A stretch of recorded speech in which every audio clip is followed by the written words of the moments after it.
I think you're onto something. I think that that is a mix of nerves, social anxiety. That's the first time I've thought about it, so I haven't polished this new hypothesis that you've given me.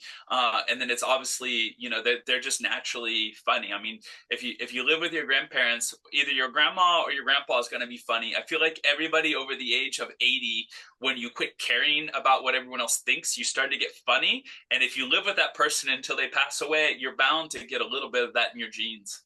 So I'm passionate.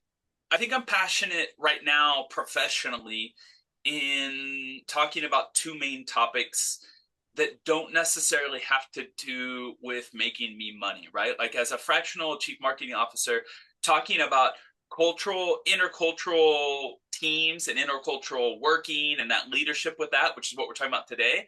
And then the second item is talking about how to empower younger generations to contribute to your team. Those two things I'm really passionate about.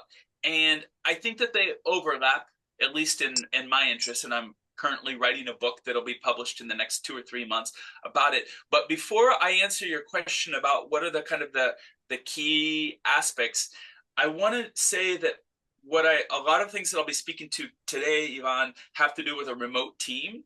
But the foundations of what I learned was when I ran a team in person in South America. So today I'm speaking to you from Kansas, and most everybody in my team I've never met, including tons and tons of people from Latin America.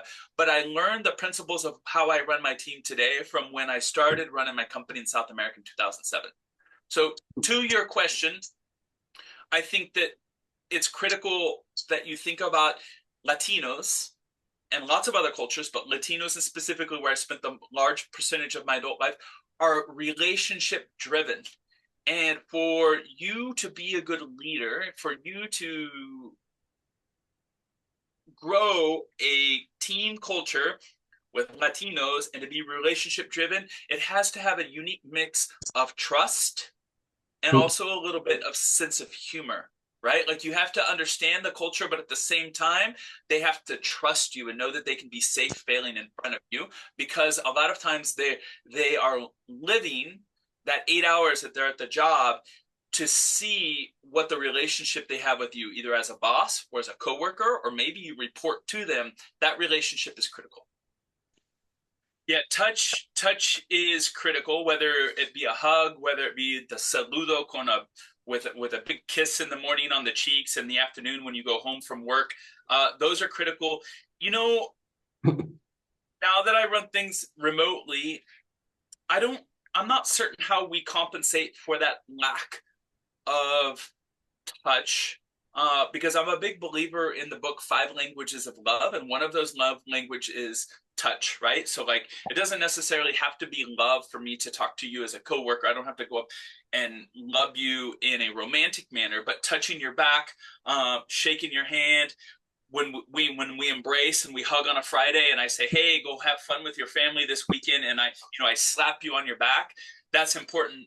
Now, I think you've kind of, I don't know how to answer it from a remote point of view, but in person, that is uber critical.